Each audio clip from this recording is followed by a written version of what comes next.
എല്ലാ മേഖലയിലും സംഖ്യകളെ തിരികെ കയറ്റുവാനുള്ള സതീശ മേനോൻ മുഖ്യമന്ത്രിയുടെ ഉഡായിപ്പ് നയങ്ങൾക്കെതിരെ ഇപ്പോൾ കോൺഗ്രസിൽ നിന്ന് തന്നെ വിമർശനമുയരുന്നുണ്ട്. പ്ലീഡർ നിയമനത്തിലെ KSUവിനെ തള്ളിയ മുഖ്യമന്ത്രിയുടെ നിലപാടിനെതിരെ കൃത്യമായി KSUവും അതുപോലെ തന്നെ മുതിർന്ന കോൺഗ്രസ് നേതാക്കളും നിലവിൽ രംഗത്ത് വന്നിട്ടുണ്ട്. ചുരുക്കി പറഞ്ഞാൽ വലിയ പടയൊരുക്കത്തെ തന്നെ VD സതീശൻ എന്ന് പറയുന്ന സതീശ മേനോൻ മുഖ്യമന്ത്രി നേരിടേണ്ടി വരുമെന്ന് സാരം. അതും ഒരുപക്ഷെ ചെറുതായിരിക്കില്ല, അതിനെ നിസാരമായി കാണുവാനും സാധിക്കില്ല. നൈസായിട്ട് സംഘപരിവാർ അജണ്ട നടപ്പിലാക്കാൻ പോകുന്ന പ്ലീഡറെ നിയമിക്കുന്നതുമായി ബന്ധപ്പെട്ട് KSU രംഗത്ത് വന്നതിന് ശേഷം അതൃപ്തിയുമായി എത്തിയ KSU സംസ്ഥാന അധ്യക്ഷന് സതീശ മേനോനെ കാണുവാനുള്ള സന്ദർശനാനുമതിയും നിഷേധിച്ചു. ഇതേ തുടർന്ന് കോൺഗ്രസിനകത്ത് നടക്കുന്ന പടലപ്പിണക്കങ്ങളെ കൃത്യമായി തന്നെ റിപ്പോർട്ടർ TVയിലെ മീറ്റ് ദ എഡിറ്റേഴ്സിൽ മാധ്യമ പ്രവർത്തകനായ PR സുനിൽ വ്യക്തമായി ചൂണ്ടിക്കാട്ടിയിട്ടുണ്ട്. ഉറപ്പായും കേരളത്തിലെ ഓരോ കോൺഗ്രസ് പ്രവർത്തകനും PR സുനിലിന്റെ വാക്കുകൾ കേട്ടിരിക്കണം. അതിലുപരി സതീശ മേനോൻ മുഖ്യമന്ത്രിയുടെ ഇത്തരം സംഘപരിവാർ അജണ്ട നടപ്പിലാക്കുന്ന നയങ്ങളെ, നടപടികളെ എതിർക്കുന്ന കോൺഗ്രസിനകത്തുള്ള ഓരോ വ്യക്തികളും കേട്ടിരിക്കേണ്ട വാക്കുകളാണ്. 8 മിനിറ്റോളം വരുന്ന PR സുനിലിന്റെ വാക്കുകൾ ഉറപ്പായും മുഴുവനായും ഓരോ കോൺഗ്രസ് പ്രവർത്തകരും കേട്ടിരിക്കണം. 2 മാസമാകുമ്പോഴേക്കും VD സതീശനെതിരെ പാർട്ടിയിൽ ആരൊക്കെയാണ് രംഗത്ത് വരുന്നത്? ലോയേഴ്സ് കോൺഗ്രസ് എന്ന കോൺഗ്രസിന്റെ എല്ലാ കാലത്തെയും അഭിമാനമായ കോൺഗ്രസിന്റെ നിയമ പോരാട്ടങ്ങളുടെ നട്ടെല്ലായ സംഘടനയാണ്. ഹൈക്കോടതിയിൽ പ്ലീഡർമാരെ അടക്കം ആരെയൊക്കെ നിർദ്ദേശിക്കണം എന്നുള്ളത് ഈ ലോയേഴ്സ് കോൺഗ്രസ്സാണ് യഥാർത്ഥത്തിൽ കാലങ്ങളായി തീരുമാനിച്ചുകൊണ്ടിരിക്കുന്നത്. എന്തെങ്കിലും വിയോജിപ്പുണ്ടെങ്കിൽ ഒരു കൂടിയാലോചനയിലൂടെയാണ് അക്കാര്യത്തിലൊരു മാറ്റം വരുത്തുക. നാളിതുവരെ കേട്ടിട്ടില്ല ലോയേഴ്സ് കോൺഗ്രസ് കൊടുക്കുന്ന പട്ടികയിൽ നിന്ന് മാറ്റി ഒരു RSSകാരനെ ഗവൺമെൻറ് പ്ലീഡറാക്കിയ കോൺഗ്രസ് മുഖ്യമന്ത്രിയെക്കുറിച്ച്. നാളിതുവരെ കേട്ടിട്ടില്ല ഒരു ഇടതുപക്ഷത്തു നിന്നുള്ള ഒരു നേതാവിനെ ഈ ഗവൺമെൻറ് പ്ലീഡറാക്കി നിയമിച്ച ഒരു കോൺഗ്രസ് മുഖ്യമന്ത്രിയെക്കുറിച്ച്. ഇപ്പോൾ പുറത്തു വരുന്ന വിവരമനുസരിച്ച് ഞാനിപ്പോൾ ജിൻഡോയുടെ ഫേസ്ബുക്ക് പോസ്റ്റ് വായിക്കുകയായിരുന്നു. അതിനകത്തൊരു ഭാഗം പറയുന്നുണ്ട്, അപ്രഖ്യാപിത അംഗത്വ വിലക്കുള്ള ചില സംവിധാനങ്ങൾ തയ്യാറാക്കുന്ന ലിസ്റ്റുകളിൽ എന്തുകൊണ്ട് ആക്ഷേപകാരണമായ പേരുകൾ കയറിക്കൂടി എന്ന് പരിശോധിക്കപ്പെടണം. പിണറായി ഭരണത്തിൻ്റെ 10 വർഷങ്ങളിൽ പട്ടേലരുടെ സെന്റിൻ്റെ മണം മാത്രം വിശ്വസിച്ച് കണ്ണടച്ച SFI അല്ല KSU എന്ന് പഠിപ്പിച്ചവരോടും കരിസ്മാറ്റിക് ക്ലാസുകളോടും കടപ്പാടെന്ന് പറയുന്നു. അവിടെയാണ് മുഖ്യമന്ത്രി VD സതീശൻ പറയുന്നത് KSUവിൻ്റെ യൂണിറ്റിന് എന്ത് അവകാശം പ്ലീഡർമാരെ തീരുമാനിക്കാനെന്ന്. പടയൊരുക്കമാണോ മുഖ്യമന്ത്രിക്കെതിരെ? നമുക്ക് കോൺഗ്രസ് രാഷ്ട്രീയത്തിൽ ഏറ്റവും പ്രധാനപ്പെട്ട 2 വിഭാഗങ്ങളാണ്. ഒന്ന് വിദ്യാർത്ഥി സംഘടനയായ KSUവും ലോയേഴ്സ് കോൺഗ്രസ്. എന്തുകൊണ്ടാണ്? ഒരു സമരമുണ്ടാകുമ്പോൾ, ഒരു രാഷ്ട്രീയ പ്രതിരോധമുണ്ടാകുമ്പോൾ അതിന് മുന്നിൽ നിൽക്കുന്നവരായിരിക്കും ഈ KSU വിദ്യാർത്ഥികൾ, KSU സംഘടന എന്ന് പറയുന്നത്. ഇവർക്ക് വേണ്ടി കേസ് വാദിക്കാനും ഇവർക്ക് വേണ്ടി കോടതിയിൽ പോകാനും ഫീസ് വാങ്ങാതെ പ്രവർത്തിക്കുന്നവരായിരിക്കും ഈ ലോയേഴ്സ് കോൺഗ്രസിലെ അഭിഭാഷകർ എന്ന് പറയുന്നത്. വളരെ പ്രധാനപ്പെട്ടതാണ്. അതെല്ലാ പാർട്ടിയിലും അങ്ങനെ തന്നെയാണ്. അതായത് കഴിഞ്ഞ 5 വർഷമല്ല 10 വർഷക്കാലം ഈ KSU പ്രവർത്തകരൊക്കെ തന്നെ റോഡിൽ നിന്ന് പോലീസിൻ്റെ ലാത്തിയടി കൊണ്ട്, ജലപീരങ്കി പ്രയോഗത്തിന് മുൻപിൽ നിന്ന്, പോലീസ് പിടിച്ച് ഈ ആലപ്പുഴയിലൊക്കെ തന്നെ രക്ഷാപ്രവർത്തനം എന്ന പേരിൽ നമ്മൾ ശക്തമായിട്ടൊക്കെ തന്നെ നേരത്തെ വിമർശിച്ച രീതിയിൽ ഈ വലിയ രീതിയിൽ ഗൺമാന്മാരുടെ അടികൊണ്ട് വീണ KSU പ്രവർത്തകർക്ക് വേണ്ടി കോടതിയിലൊക്കെ തന്നെ ഫീസില്ലാതെ കേസ് വാദിച്ച ലോയേഴ്സ് കോൺഗ്രസ് നേതാക്കൾ. അപ്പോൾ അവരൊക്കെയാണ് ഇന്ന് വലിയ അസംതൃപ്തിയിലുള്ളത്. അവരൊക്കെയാണ് ഇപ്പോൾ മുഖ്യമന്ത്രി VD സതീശനോട് ചോദിക്കുന്നത് ഇതെന്ത് നീതിയെന്ന്. കേരള ഹൈക്കോടതിയിലെ ഏതാണ്ട് 100-120 പ്ലീഡർമാരുടെ നിയമനമുണ്ട്. അപ്പോൾ 100-120 പ്ലീഡർമാരുടെ ഈ നിയമനവുമായി ബന്ധപ്പെട്ട് ലോയേഴ്സ് കോൺഗ്രസ് നൽകിയ പട്ടികയിൽ നിന്നുള്ള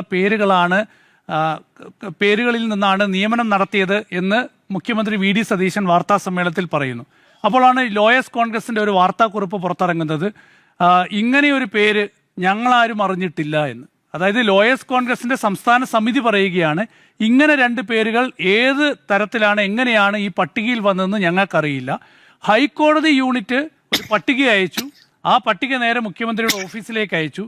നിയമനം വന്നപ്പോഴാണ് അറിയുന്നത് ഈ 2 പേരുകൾ, അതായത് ഇപ്പോൾ വിവാദ വിഷയമായി KSU ഉയർത്തി കാണിക്കുന്ന 2 പേരുകൾ, അതിൽ ഒരാൾക്ക് സംഘപരിവാർ ബന്ധമുണ്ടെന്ന് പറയുന്നു, രണ്ടാമത്തെയാൾ വിദ്യാർത്ഥി കാലഘട്ടത്തിൽ SFI അനുകൂല പ്രവർത്തകയാണെന്ന് പറയുന്നു. അപ്പോൾ ഈ 2 പേരുകൾ എങ്ങനെയാണ് ഈ പട്ടികയിൽ വന്നത് എന്നറിയില്ല. മാത്രമല്ല ഈ 2 വ്യക്തികൾക്ക് എങ്ങനെയാണ് ലോയേഴ്സ് കോൺഗ്രസിൻ്റെ മെമ്പർഷിപ്പ് കിട്ടിയത് എന്നും അറിയില്ല. ഇതാണിപ്പോൾ ലോയേഴ്സ് കോൺഗ്രസ് സംസ്ഥാന ഘടകത്തിൻ്റെ നിലപാട് എന്ന് പറയുന്നത്. അപ്പോൾ ഇക്കാര്യത്തിൽ ചില വിശദീകരണം നൽകണം. മുഖ്യമന്ത്രിയെ കാണണം, അനുമതി കിട്ടിയില്ല. ഇനി ഈ വിഷയത്തിൽ പ്രതിഷേധം അറിയിക്കാൻ KSUവിന് മുഖ്യമന്ത്രിയെ കാണണം. KSUവിൻ്റെ സംസ്ഥാന പ്രസിഡന്റ് അലോഷ്യസ് സേവ്യർ ഇതിനായി മുഖ്യമന്ത്രിയെ കാണാനുള്ള അനുമതി ചോദിച്ചു, കിട്ടിയില്ല. കാത്തിരിക്കുകയാണ്. ഇതുപോലെ തന്നെ നേരത്തെ PM നിയാസ് KPCC ജനറൽ സെക്രട്ടറിയാണ്, സംസ്ഥാന തെരഞ്ഞെടുപ്പ് കമ്മീഷന്റെ നിയമനവുമായി ബന്ധപ്പെട്ട് ചില ആക്ഷേപം ഉന്നയിച്ചു. അന്നും PM നിയാസ് മുഖ്യമന്ത്രിയെ കാണണം എന്ന ആവശ്യം ഉന്നയിച്ചു, അതിന് താല്പര്യം അറിയിച്ചു. മുഖ്യമന്ത്രിയുടെ ഓഫീസുമായി ബന്ധപ്പെട്ടു, അനുമതി കിട്ടിയില്ല.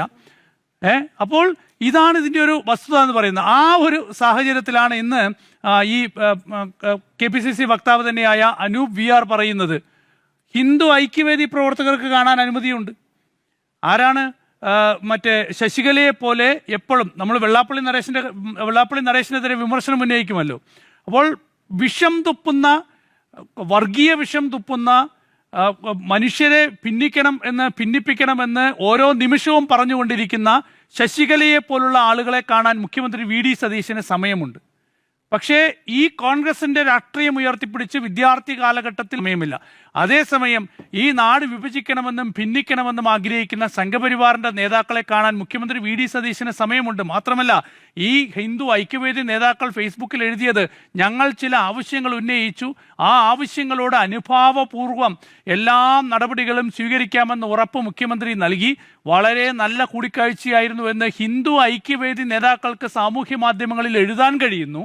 അതേസമയം KSUവിൻ്റെയും യൂത്ത് കോൺഗ്രസിൻ്റെയും നേതാക്കൾക്ക് അവരുടെ പ്രശ്നങ്ങൾ പറയാൻ മുഖ്യമന്ത്രിയെ കാണാനാകുന്നില്ല. അവർക്ക് പറയാനുള്ളത് പരാതിയാണ്. എന്തൊരു വിരോധാഭാസമാണെന്ന് നോക്കണം. അപ്പോൾ ഇതാണ് മുഖ്യമന്ത്രി VD സതീശനിലുണ്ടായ മാറ്റം എന്ന് പറയുന്നത്. തെരഞ്ഞെടുപ്പിന് മുൻപ് എന്തായിരുന്നു VD സതീശൻ?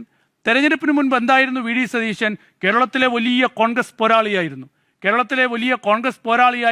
ഇതാ ഒരു ബദൽ രാഷ്ട്രീയ നയം മുന്നോട്ട് വയ്ക്കുന്ന നേതാവാണ്, പരിസ്ഥിതി MLA ആണ്, പരിസ്ഥിതി പ്രതിപക്ഷ നേതാവാണ്, മറ്റേ ന്യൂനപക്ഷങ്ങൾക്ക് വേണ്ടി പോരാടുന്ന നേതാവാണ് എന്നൊക്കെ പറഞ്ഞ് വലിയ പോരാളിയായിരുന്നു VD സതീശൻ. തൊട്ട് പിന്നാലെയാണ് സംഘപരിവാർ നേതാവായ ഒരാളെ സീനിയർ ഗവൺമെന്റ് ലീഡറായി നിയമിക്കുന്നു.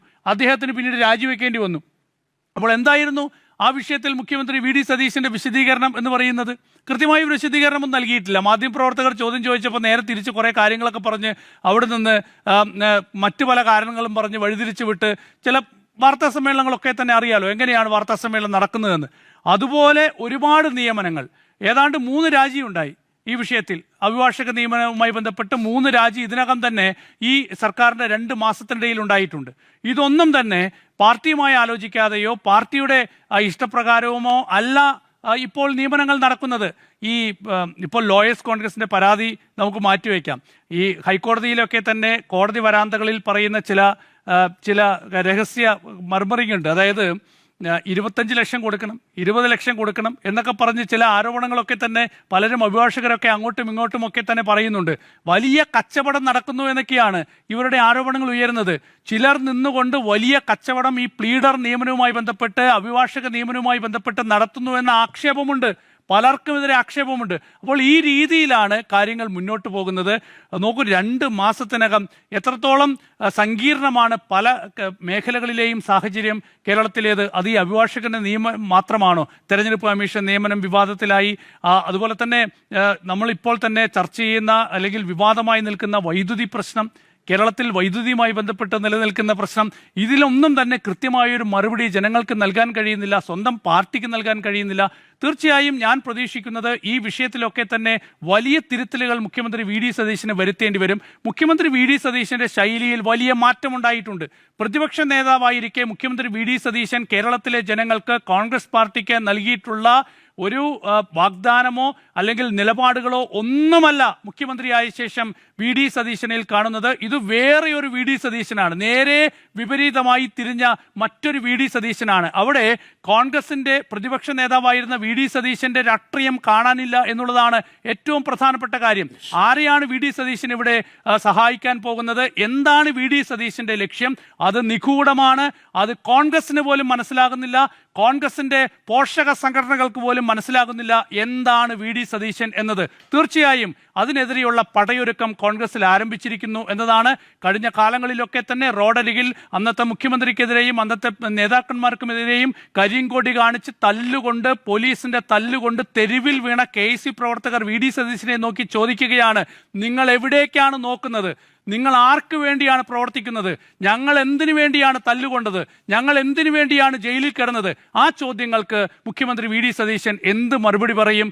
ആ മറുപടി തൃപ്തികരമല്ല എങ്കിൽ തീർച്ചയായും വലിയ പടയൊരുക്കത്തെ VD സതീശന് നേരിടേണ്ടി വരും. അത് ചെറുതായിരിക്കില്ല, അത് നിസ്സാരമായിരിക്കില്ല.